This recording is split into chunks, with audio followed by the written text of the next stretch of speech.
শুধু একটা কথাই বলবো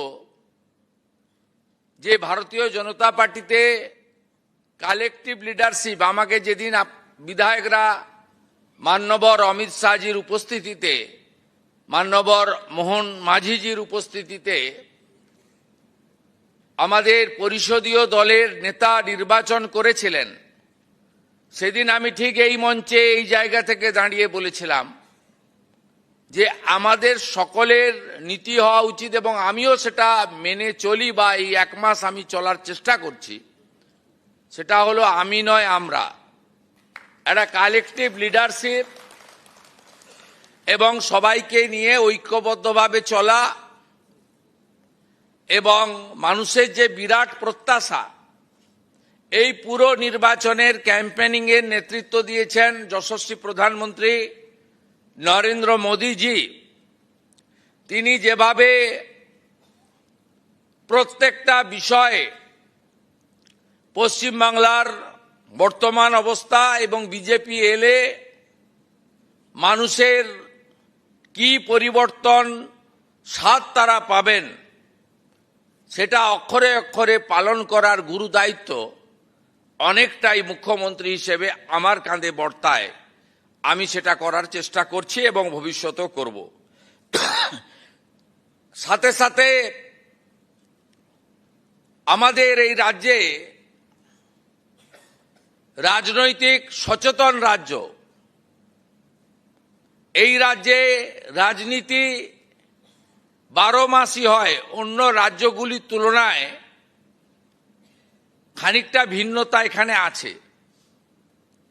তাই আমাদের সংগঠন, কর্মী, সমর্থক তাদের মধ্যে রাজনৈতিক সচেতনতা বৃদ্ধি করে 49 বছর, প্রায় 50 বছরের কাছাকাছি, 34 বছরের বাম জমানা, 15 বছরের তৃণমূল জমানা, এই জায়গা থেকে বেরিয়ে এসে আমাদেরকে বিজেপির রাজনৈতিক চিন্তন, রাজনৈতিক ভাবধারা, মাননীয় প্রধানমন্ত্রীর গ্যারেন্টি, সর্বোপরি মানুষের প্রত্যাশা এবং পশ্চিমবঙ্গের নিরিখে সরকার কি কি করতে পারবে, কখন কখন কোন বিষয়ে অগ্রাধিকার দেবে, এই চিন্তা ভাবনায় আমাদেরকে জনপ্রতিনিধি এবং সংগঠনের মধ্যে সুদৃঢ় সম্পর্ক গড়ে তুলতে হবে। এবং ইতিমধ্যে সরকারের যে ক্রিয়াকলাপ কর্মকাণ্ড চলছে, যার ব্যাপ্তি আগামী দিনে আরো বৃদ্ধি পাবে, সমাজের সর্বস্তরে কল্যাণের জন্য আমরা যে কাজ শুরু করেছি, আমাদের সংকল্পপত্রে থাকা প্রত্যেকটা শব্দ, বাক্য, প্রত্যেকটা গুরুত্বপূর্ণ বিষয়কে আমরা পর্যায়ক্রমে প্রতিশ্রুতি পূরণ করতে চলেছি। এক্ষেত্রে আমি এই সরকারের নেতা হিসেবে ভারতীয় জনতা পার্টির সর্বস্তরের সংগঠনের সহযোগিতা প্রার্থনা করছি। আপনারা জানেন, পশ্চিমবঙ্গে সরকারের যারা চালিকা শক্তি, আমি সকলকে খারাপ বলবো না, অর্থাৎ আধিকারিক বৃন্দ, বিভিন্ন স্তরের কর্মচারী বৃন্দ, বিভিন্ন স্তরের সরকারের সিদ্ধান্ত কার্যকর করার যে ব্যবস্থা আছে, সেই ইমপ্লিমেন্টেশনের পার্টটা, কার্যকর করার যে একটা ফোর্স, শক্তি, সেটা তাদের মধ্যে দু ধরনের মাইন্ডসেট কাজ করে, এখনো করছে। এটাকে সম্পূর্ণ চেঞ্জ করার ক্ষেত্রে আমাদের আরো সতর্ক হয়ে সময় নিয়ে ধীরে ধীরে আমাদের সরকারের নীতি নির্ধারণ কার্যপদ্ধতি একদম নিচের তলা পর্যন্ত পৌঁছে দেওয়ার ক্ষেত্রে সরকারি মেশিনারিকে উপযুক্তভাবে তৈরি করা, অথবা যারা এখনো নেগেটিভ মাইন্ডসেটে আছেন তাদেরকে শুদ্ধকরণ করে পরিশোধিত করে ঠিক সঠিক লাইনে নিয়ে আসা, এটা আমাদেরকে করতে হবে। এক্ষেত্রে আপনাদেরও নজরদারি, সতর্কতা এবং স্থানীয় স্তরে বিধায়ক তথা সংগঠনের মাধ্যমে মুখ্যমন্ত্রীর কাছ পর্যন্ত পৌঁছে দেওয়া, এই বিষয়েও আপনাদেরকে একটু সচেতন এবং যত্নবান হতে হবে। মাননীয় সুনীল বানসালজি বলেছেন, দল যে দায়িত্ব দেয় আপনারা সেটা পালন করেন।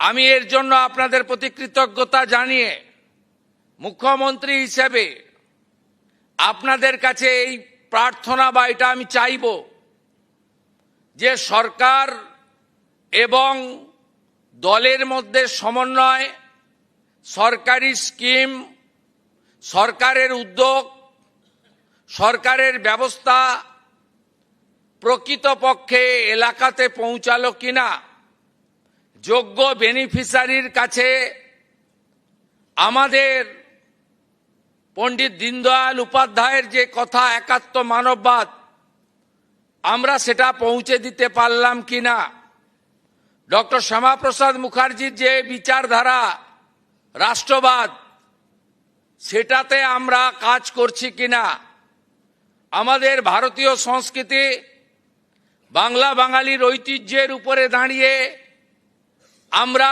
যে বর্গ দীর্ঘদিন ধরে ভারতীয় জনতা পার্টিকে সমর্থন করে এসেছে, যে বর্গের জন্যই ভারতীয় জনতা পার্টি 2009 সালে দার্জিলিংয়ের ওই আসন থেকে জেতা থেকে শুরু করে এবারের এই বিপুল জয় পেয়েছে, এবং ভারতীয় জনতা পার্টি আজকে 2/3 সংখ্যাগরিষ্ঠতা নিয়ে রাজ্য বিধানসভায় প্রতিনিধিত্ব করছে। সেটাতে আপনাদেরও বিভিন্ন বিষয়ে দলের মাধ্যমে সরকারকে, মুখ্যমন্ত্রীকে খবর দেওয়া প্রয়োজন রয়েছে। আপনারা সবাই যদি বলেন ও তো মন্ত্রীদের কাজ, ওটা তো মুখ্যমন্ত্রীর কাজ, ওটা তো যারা জিতেছে তাদের কাজ, তাহলে কিন্তু যে বিপুল সম্মিলিত লড়াই এবারে রাষ্ট্রবাদী জনগণ লড়ল, যার ব্যবস্থাপনায় আপনারা ছিলেন, গোটা ভারতবর্ষ থেকে ভারতীয় জনতা পার্টি কর্মীরা ছুটে এসে কাঁধে কাঁধ দিয়ে তারা আমাদের সঙ্গে হাতে হাত লাগিয়ে এই বিপুল জয় পৌঁছে দিলেন। আমরা তার সার্থকতা লাভ করার ক্ষেত্রে আমরা পূর্ণতা পেতে নাও পারি, এক্ষেত্রেও আপনাদের সচেতন হওয়া দরকার। আমি ইতিমধ্যে আমি প্রেস আছে সবটা বলবো না, দলের রাজ্য স্তরের যে কোর কমিটি গঠন হয়েছে, সেখানে মাসে 2 বার কোর কমিটির মিটিংয়ে অংশগ্রহণ করা, প্রতি সপ্তাহে আমাদের এখন যেটা ওয়ার্কিং প্লেস বিধাননগর সেক্টর 5-এর কার্যালয়ে, সেখানে পার্টি কর্মী জনগণের সঙ্গে মিলিত হওয়া, এই রকম একটা সমন্বয়ের ব্যবস্থা আমি অন্তত করেছি। এছাড়াও প্রতিনিয়ত রাজ্য সভাপতি, সাধারণ সম্পাদক সংগঠন এবং বিভিন্ন জিএসরা তারা যোগাযোগ রাখেন, আমিও যোগাযোগ রাখার চেষ্টা করি। আমি চাই আপনারা আপনাদের 2 চোখ খোলা রেখে এই সরকারের সমস্ত রকম কাজে সহযোগিতা, পরামর্শ, খবরাখবর দেওয়া, সর্বোপরি নজরদারি করা, এই সবটাই আপনারা করুন, এটা আমি আপনাদের কাছে প্রার্থনা করব। আমি কথা না বাড়িয়ে, প্রশিক্ষণবর্গ সফল হবে, দল থেকে যে মণ্ডলে আমাকে পাঠাবে আমি সেই মণ্ডলে গিয়ে প্রশিক্ষণবর্গে যুক্ত হব। কারণ আমার এক্ষেত্রে দল যেখানে বলবে, আজকেও প্রথম 11টায় আসতে বললে আসতাম, দ্বিতীয়ার্ধে আসতে বলেছে তাই দ্বিতীয়ার্ধে এসেছি। হ্যাঁ বলছি, এক্ষুনি বলছি। আমি যেটা বলতে যাচ্ছিলাম জগন্নাথ কানে কানে এসে বলল, বলতে যাচ্ছিলাম আমাদের সংকল্পপত্রে যা আমাদের ছিল তার কিছু কার্যকর আমরা করেছি। উল্লেখযোগ্য বিন্দুগুলো বলে, জুন মাসের কিছু কর্মসূচি আছে যেখানে আপনাদেরও এই কর্মসূচি সফলতার ক্ষেত্রে আমি সহযোগিতা প্রার্থনা করে বক্তব্য শেষ করব। আমরা সরকারে আসার পরে প্রথম ক্যাবিনেটে ভারতীয় জনতা পার্টির যে 315 জন কর্মী আত্মবলিদান দিয়েছেন তাদের স্মৃতির উদ্দেশ্যে আমরা সরকারি স্তরে শোক প্রস্তাব গ্রহণ করেছি ক্যাবিনেটে। এই পরিবারগুলোর আমরা অর্থনৈতিক দায়িত্ব আমরা গ্রহণ করব ঠিক করেছি। তাদের একটি করে কর্মসংস্থান এই মাসেই আমরা তাদের দেব এবং মুখ্যমন্ত্রীর রিলিফ ফান্ড থেকেও তাদের 5 লক্ষ টাকা করে দিয়ে এই রিলিফ ফান্ডের কার্যকর আমরা শুরু করব। দ্বিতীয়, আমাদের সবচেয়ে বড় ইস্যু ছিল সীমান্ত সুরক্ষা, অবৈধ অনুপ্রবেশকারী। আমরা বিএসএফকে ল্যান্ড হ্যান্ডওভারের প্রক্রিয়া শুরু করেছি, প্রত্যেক দিনই ল্যান্ড দিচ্ছি। এখনো পর্যন্ত আমাদের যে 556 কিলোমিটার জায়গাতে জমি দিতে হবে, আমরা 100 কিলোমিটার মতো জমি হ্যান্ডওভার করে দিয়েছি। তার মধ্যে অগ্রাধিকার ছিল চিকেন নেক এলাকা আমাদের নর্থ বেঙ্গলে। আমরা সিএ এর আওতায় যারা পড়েননি সেই ধরনের অনুপ্রবেশকারী তাদেরকে ডিপোর্ট করার কাজ নিয়ম মেনে শুরু করেছি। একটি আইন ছিল ভারত সরকারের, সেই আইনে ওদেরকে জেলে না পাঠিয়ে সরাসরি বিএসএফ এর হাতে হ্যান্ডওভারের আইন ছিল, অন্য রাজ্যে কার্যকর করেছিল। এখানে এদেরকে জামাই আদর করে জেলে পাঠানো হতো। আমাদের ভাত, আমাদের কাপড়, আমাদের ওষুধ খেত, এরা আরামে ভিতরে বসে থাকতো। এবারে একবারে সরাসরি হোল্ডিং স্টেশন বানানো হয়েছে বর্ডারের জেলাগুলিতে। সেখান থেকে এখন অবধি 4800-কে ওপার পাঠিয়ে দেওয়া হয়েছে। আর এখন আমার হাতে আছে হোল্ডিং স্টেশনে 836 জন। তাদেরকেও আমরা তাড়াতাড়ি খাইয়ে পরিয়ে ওদিকে পাঠানোর ব্যবস্থা করছি। এটা প্রক্রিয়া চলবে, এটা একটা বড় ইস্যু ছিল। আর সীমান্ত সুরক্ষিত হয়ে গেলে, এখানে এমনিতেই পালিয়েছে, হাকিমপুরের চিত্র আপনারা দেখেছেন, এমনিতেই ভাগো পালাও, এটা এমনিতেই হয়েছে। এটা অগ্রাধিকার, নইলে দেশ সুরক্ষিত থাকতো না। বাংলা তো অনেক আগেই ডেমোগ্রাফি চেঞ্জ হয়ে গেছে, আপনারা সবাই জানেন। তৃতীয় হচ্ছে সেন্সাসের কাজ আটকে রেখেছিল আগের সরকার। আমরা সেন্সাসের কাজ শুরু করেছি, জনগণনা। আগামী 1 আগস্ট থেকে 15 আগস্ট বাড়িগুলোতে সার্ভে হবে, কত বাড়ি। আর 16 আগস্ট থেকে 14 সেপ্টেম্বর বাড়িতে কতজন আছে সেই জনগণনা হবে। এটা খুব গুরুত্বপূর্ণ। এবং ফেব্রুয়ারির শেষ দিন চূড়ান্ত জনগণনা শেষ হয়ে যাবে। এর ভিত্তিতেই কিন্তু আগামী দিনে ডিলিমিটেশনও হবে। এবারের জনগণনাতে উল্লেখযোগ্য দিক হচ্ছে সেলফ ফর্ম ফিল আপ করতে পারবেন এবং ডিজিটালি করা হবে। এটা নরেন্দ্র মোদীজির উদ্যোগে ভারত সরকার করেছেন। এবং জাতি জনগণনাও এবারে আছে, যেটা বিগত দিনে ছিল না। এটা ভারত সরকারের একটি বড় উদ্যোগ। এতদিন পশ্চিমবঙ্গে সিআরপিসি আইপিসি চলতো, এটা অবৈধ। আমরা ভারতীয় ন্যায় সংহিতাতে যুক্ত হয়েছি। আমরা সামাজিক স্কিম বা প্রকল্পে অন্নপূর্ণা যোজনা গতকাল পর্যন্ত 50 লক্ষ মা বোন দিদিকে 3000 টাকা করে ট্রান্সফার করে দিয়েছি। প্রথম দিনই আমরা 28,25,769 জনকে দিয়েছি। এটা আমাদের সবচেয়ে বড় অ্যাচিভমেন্ট। এবং এখানে ফর্মে প্রথমে সমালোচনা হয়েছিল 2-3 দিন, কিন্তু পরে সবাই বুঝেছেন যে সরকারের টাকা, জনগণের টাকা, ট্যাক্সের টাকা এভাবে জলে ফেলা যায় না। 2,20,00,000 লোককে আগের সরকার লক্ষ্মীর ভাণ্ডার দিতেন। তার মধ্যে আমরা ধরেছি 27 লক্ষ এমন লোকের নাম ছিল যারা ভোটার লিস্টে নাম নেই। আমরা কেবলমাত্র সিএএতে যারা অ্যাপ্লাই করেছেন 1,21,000 এখন অবধি, 19,000 সার্টিফিকেট পেয়েছেন, 1,02,000 সার্টিফিকেট পাওয়ার জন্য অপেক্ষায় আছেন। আমরা তাদেরও আমাদের দিক থেকে কেন্দ্রীয় সরকারকে সাথে নিয়ে আমরা ক্লিয়ার করব। আমরা তাদের বাদ দিয়ে 27 লক্ষ ভোটার নয় এমন নাম পেয়েছি। আর শুনলে অবাক হয়ে যাবেন, 3 লক্ষ পুরুষ পাওয়া গেছে যারা লক্ষ্মী ভাণ্ডার পেতেন। তার মধ্যে চিত্তবাবু আছেন, শুধু জঙ্গিপুর ব্লকেই 4,500 পুরুষ পাওয়া গেছে মুর্শিদাবাদের। কৃষ্ণনগর 2-এ একটা অঞ্চলে পাওয়া গেছে 273 জন। কি ভয়ঙ্কর দুর্নীতি!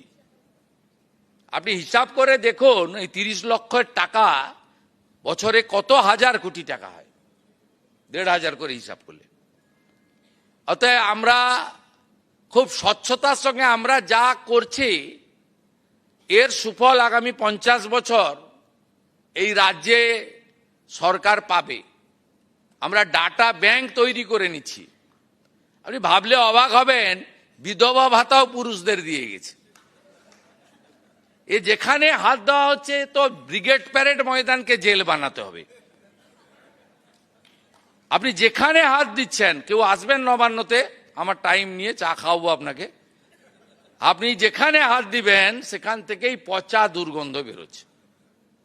অতএব এইরকম গুরুত্বপূর্ণ সিদ্ধান্ত আমরা নিয়েছি। মহিলাদের সরকারি বাসে আমরা ফ্রি রাইড, 0 ভ্যালু টিকিট করে দিয়েছি। আর ওরা বলেছিল নাকি আমরা এলে মাছ খাওয়া যাবে না। আমরা মা ক্যান্টিনের নাম মা আহার করে নেক্সট উইক থেকে সপ্তাহে 2 দিন মাছের ব্যবস্থা করছি। আমি আশা করব তৃণমূলীরাও গিয়ে ওখানে 5 টাকায় মাছ খেয়ে আসবেন। আর বাকি অনেক পরিকল্পনা আছে। 22শে জানুয়ারি আমাদের বাজেটে আমরা ঘোষণা করব। আপনারা একটু অপেক্ষায় থাকুন, একটু সাসপেন্সে থাকুন, সেটা চাইব, সব বলে দেওয়া উচিত না। আর কেন্দ্রীয় সরকারের সঙ্গে মাননীয় প্রধানমন্ত্রী তিনি নিজে সব মন্ত্রীদের বলেছেন আমাদের ফোন অ্যাপয়েন্টমেন্ট চাইতে হচ্ছে না। কেন্দ্রীয় মন্ত্রীরা প্রত্যেকে ফোন করছেন, বলছেন पीएम साहब का ऑर्डर है, बंगाल को खड़ा करना चाहिए, पूरा मदद करेगा। আপনি অবাক হয়ে যাবেন, মনোহরলাল খট্টরজি থেকে শুরু করে পরপর মনসুখ মান্ডবি থেকে শুরু করে অশ্বিনী বৈষ্ণব থেকে প্রত্যেক দিন মন্ত্রীরা আসছেন। আর যারা আসতে পারছেন না, ভার্চুয়ালি আমাদের সঙ্গে মিটিং করে গুরুত্বপূর্ণ সিদ্ধান্ত নিচ্ছেন। জল জীবন মিশনে সিআর পাটিলের সঙ্গে আমাদের ভার্চুয়ালি মিটিং করে এগ্রিমেন্ট হয়েছে এই বছরে তারা নলে জল পৌঁছে দেওয়ার জন্য 39,000 কোটি টাকার প্রকল্প রাজ্যে স্যাংশন করেছে। আগামীকাল দিল্লিতে বিজ্ঞান ভবনে বিকেল 3টার সময় আয়ুষ্মান ভারতের এগ্রিমেন্ট হচ্ছে। 1,46,00,000 পরিবার, প্রায় 6.5 কোটি ইন্ডিভিজুয়াল আয়ুষ্মান ভারতের কার্ড পেতে চলেছেন। 5 লাখ টাকা পর্যন্ত চিকিৎসা ফ্রি। ন্যাশনাল হেলথ মিশনে এই বর্ষে নাড্ডাজির দপ্তর 4,500 কোটি টাকা বরাদ্দ করেছেন। 527 কোটি টাকা ইতিমধ্যে হাতে আমরা পেয়েছি। প্রত্যেকটা স্বাস্থ্য কেন্দ্রের নাম হচ্ছে আয়ুষ্মান মন্দির এবং আমাদের স্বাস্থ্যক্ষেত্রে ব্যাপক পরিবর্তন আপনারা লক্ষ্য করবেন। আগামীকালই শিবরাজ সিং চৌহানের সঙ্গে আমাদের মিটিং আছে। মানরেগাতে দক্ষিণ 24 পরগনা এবং মুর্শিদাবাদ ছাড়া বাকি সব জেলায় আমরা এখন 100 দিনের কাজ 125 দিন হয়ে গেছে আপনারা জানেন, এবং মোটামুটি 300 টাকা ডেলি রোজগার হয়ে গেছে। আমাদের 100 দিনের কাজে যে জব কার্ড ছিল তাদের মধ্যে যারা কেওয়াইসি লিঙ্ক করেছেন জব কার্ডের সঙ্গে, এমন 65%, আমরা স্বচ্ছতার জন্য তাদেরকেই অগ্রাধিকার দিচ্ছি এবং তারা এখানে জব কার্ড তারা পেয়ে কাজ শুরু করছেন। এর সঙ্গে প্রধানমন্ত্রী আবাস যোজনাও ব্যাপকভাবে যারা বঞ্চিত হয়েছেন তাদের জন্য আমরা সুযোগ করে দেওয়ার ব্যবস্থা নিয়েছি। এরকম অসংখ্য স্কিম রয়েছে। প্রধানমন্ত্রী সূর্যঘর নিয়ে আমাদের মিটিং হয়েছে, সোলার নিয়ে। এক্ষেত্রেও আপনারা জনগণকে জাগ্রত করুন। আমরা সম্পূর্ণ 1 বছরের পরিকল্পনা আগামী 22শে জুন রাজ্য বাজেটে রাখছি। আর সংকল্পপত্রেও আর যা যা আমরা বলে গেছিলাম আমরা পর্যায়ক্রমে সেটা করব। আমাদের কর্মচারীদের পে কমিশন 7th কমিটি গঠন করা হয়েছে। এরিয়ার ডিএও আমরা আসার পরে প্রায় 3 লক্ষ কর্মচারী এবং পেনশনার্স যাদের ডিউ ছিল তাদেরকে আমরা 16 থেকে 19 ক্লিয়ারও করেছি, বাকিটাও পর্যায়ক্রমে আমরা করছি। এবং ডিএ সহ অন্যান্য বিষয় 22শে জুন বাজেটে আমাদের থাকবে। আমরা এটাও আপনাদের মাধ্যমে এবারে কর্মচারী শিক্ষকদের বড় অংশ তারা কিন্তু স্বচ্ছ নির্বাচনের ক্ষেত্রে গণতন্ত্র রক্ষা করার ক্ষেত্রে এগিয়ে এসেছেন। আমরা তাদেরও স্বার্থ রক্ষা করার ক্ষেত্রে লফুল আইনসম্মত স্বার্থ রক্ষা করার ক্ষেত্রে আমরাও প্রচেষ্টা নিচ্ছি। এইগুলো আমি বলে রাখলাম, সময় অনেক লাগবে, আবার দেখা হবে, আবার কথা হবে। আমি আপনাদের কতগুলো কর্মসূচিতে সহযোগিতা চাইব। ইতিমধ্যে 5 তারিখ বিশ্ব পরিবেশ দিবসে মায়ের নামে একটি গাছ সব পুরসভা ব্লকে অনুষ্ঠিত হয়েছে, খুব ভালো করে হয়েছে। আমরা এবছর 1,10,00,000 গাছ লাগাবো মায়ের নামে একটি গাছ। আমরা এই কর্মসূচি নিয়েছি। আমাদের প্রধানমন্ত্রীর 12 বছর সম্পূর্ণ হচ্ছে। 5 তারিখ থেকে 21 তারিখ যে প্রোগ্রাম চলছে, মাননীয় লকেট চট্টোপাধ্যায় সমন্বয়ের দায়িত্বে আছেন। আমরা সরকারি কর্মসূচি সফল করার ক্ষেত্রে আপনাদের সহযোগিতা চেয়েছি। 5 তারিখের প্রোগ্রাম খুব সাকসেস হয়েছে। 3 দিন প্রত্যেকটা ব্লকে এবং মিউনিসিপ্যালিটিতে, বড় ব্লকে 2 জায়গায়, ছোট ব্লকে 1 জায়গায়, বড় মিউনিসিপ্যালিটিতে 2 জায়গায়, ছোট মিউনিসিপ্যালিটিতে 1 জায়গায়। কলকাতা কর্পোরেশনের ক্ষেত্রে প্রত্যেকটি বোরোতে আমাদের জনকল্যাণ শিবির হচ্ছে 15, 16, 17, 3 দিন ব্যাপী। সেখানে ভারত সরকার মাননীয় প্রধানমন্ত্রীর নেতৃত্বে এবং রাজ্য সরকার একযোগে কি কি পরিষেবা জনগণকে দিতে পারে সেটা আমরা জনকল্যাণ শিবিরের মাধ্যমে করব। যারা বিভিন্ন স্কিমে পিএম কিষাণ সম্মান নিধি থেকে, শ্রম দপ্তরের একাধিক স্কিম থেকে, আমাদের প্রধানমন্ত্রী সূর্যঘর থেকে, স্বচ্ছ ভারত থেকে, রাজ্যের অন্নপূর্ণা যোজনা থেকে, বার্ধক্য ভাতা, দিব্যাঙ্গ ভাতা থেকে শুরু করে যা যা প্রকল্প আছে কেন্দ্র এবং রাজ্যের, সেখানে নাম নথিভুক্তকরণও করতে পারবেন। এবং সেই কর্মসূচির ক্ষেত্রে আমরা বিস্তারিতভাবে তাদেরকে জানানোরও ব্যবস্থা নিয়েছি। আপনাদের সকলের মাধ্যমে জনগণের কাছে এই বার্তা পৌঁছে দিতে চাই যাতে জনগণের অংশগ্রহণ হয়। 208টি কেন্দ্রে আমরা জিতেছিলাম, একটি কেন্দ্র আমাকে ছাড়তে হয়েছে, 207-এ আমরা আছি। তাই যে এলাকায় বিধায়ক নেই আমাদের দলের, সেই এলাকায় এই কর্মসূচি সফল করার ক্ষেত্রে, জনগণকে সঠিক তথ্য প্রদানের ক্ষেত্রে জেলা সভাপতি, মণ্ডল সভাপতিরা গুরুত্বপূর্ণ ভূমিকা নেবেন, এইটুকু অনুরোধ আপনাদের কাছে করব। আপনারা জানেন 1947-এর 4 এপ্রিল থেকে 6 এপ্রিল তারকেশ্বরে হিন্দু মহাসম্মেলনে পশ্চিমবঙ্গকে ভারতভুক্তির সিদ্ধান্ত গৃহীত হয়েছিল ডক্টর শ্যামাপ্রসাদ মুখার্জির নেতৃত্বে। আমি বিরোধী দলনেতা হওয়ার পরে বা আপনারা আমাকে বিরোধী দলনেতার দায়িত্ব দেওয়ার পরে 20 জুন আমি প্রত্যেক বছর বিধানসভায় পালন করেছি বিজেপি পরিষদীয় দলের পক্ষ থেকে। এটা মুখ্যমন্ত্রীর খুব গায়ে লেগেছিল 21, 22, 23। তাই তিনি জোর করে পয়লা বৈশাখকে পশ্চিমবঙ্গ দিবস ঘোষণা করেন, একদম জোর করে। আমাদের ক্যাবিনেট 3 তারিখে হেরো মুখ্যমন্ত্রী, বিদায়ী মুখ্যমন্ত্রীর, যিনি দুবার হেরেছেন আমার কাছে নন্দীগ্রামে, ভবানীপুরে, তার সিদ্ধান্ত বাতিল করা হয়েছে। আগামী 20 জুন পশ্চিমবঙ্গ দিবস পালিত হবে। 1947-এর 20 জুন ডক্টর শ্যামাপ্রসাদ মুখার্জির নেতৃত্বে 58 জন হিন্দু আইনসভার সদস্য, 21 জন যারা পাকিস্তানে যেতে চেয়েছিলেন তাদের পরাস্ত করে 58-21 ভোটে আমাদের ভারতভুক্তি ঘটিয়েছিলেন। তাই কপালে টিকা, গলায় গেরুয়া দিয়ে আমরা এখনো বন্দে মাতরম, ভারত মাতা কি জয়, জয় শ্রীরাম বলতে পারছি, নইলে আমাদের আজ বাংলাদেশে থাকতে হতো। তাই আমরা 20 জুন পশ্চিমবঙ্গ দিবস পালন করছি।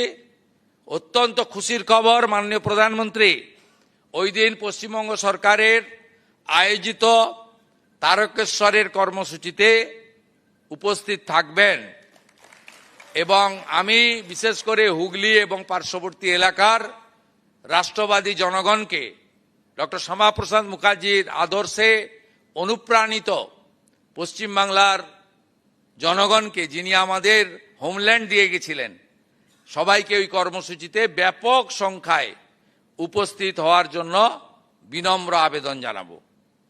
এবং আমাদের 5 তারিখ থেকে শুরু হওয়া কর্মসূচি 21 তারিখ বিশ্ব যোগা দিবসে শেষ হবে। এর আগে দলগতভাবে সামাজিক সংগঠন, ব্যক্তির উদ্যোগে যোগা দিবস পালিত হয়েছে পশ্চিমবঙ্গে। এই প্রথমবার পশ্চিমবঙ্গে সরকারি উদ্যোগে যোগা দিবস পালিত হচ্ছে। আমরা আজ থেকে তার ক্যাম্পেনিং শুরু করেছি। আজকে ওয়ার্ল্ড সাইকেল ডে ছিল, আজকে সাইকেল যাত্রা হয়েছে। আগামী 9 তারিখ মনসুখজি, প্রতাপ ভাইরা আসবেন, প্রস্তুতি শুরু হবে। 19 তারিখে হাফ ম্যারাথন হবে যোগাকে সফল করার জন্য। আপনাদের সকলের অংশগ্রহণ, সহযোগিতা প্রার্থনা করব। এবং 21 তারিখে কলকাতায় যে সেন্ট্রাল যোগা দিবস পালিত হবে তাতে মাননীয় প্রধানমন্ত্রী নিজে উপস্থিত থাকবেন। আর আপনারা সবাই নিজের নিজের এলাকায় যোগা দিবস পালন করবেন। হঠাৎ করে যোগ করতে যাবেন না, আয়ুষ দপ্তরের প্রোটোকল মেনে 1 সপ্তাহ আগে থেকে প্র্যাকটিস করে যোগা দিবস পালনের অনুষ্ঠানে যাবেন। এইটুকু আমার আবেদন। এবং আপনাদের কাছে খুশির খবর আমরা দিই যে আমরা কেন্দ্রের মতো রাজ্যেও আয়ুষ দপ্তর আলাদা করে তৈরি করতে চলেছি, যার ফলে পশ্চিমবাংলার মানুষের অনেক কল্যাণ হবে। আমি অনেক কথা অনেকক্ষণ ধরে বলে ফেললাম, ভবিষ্যতে আবার দেখা হবে। সবাই ভালো থাকবেন, সবাই আমাকে সহযোগিতা করবেন। আর আমার যারা গুরুজন আছেন, নেতারা বয়সে বড়, প্রাণ খুলে আশীর্বাদ করবেন আপনাদের ভাইকে। সবাই ভালো থাকুন। ভারত মাতা কি জয়।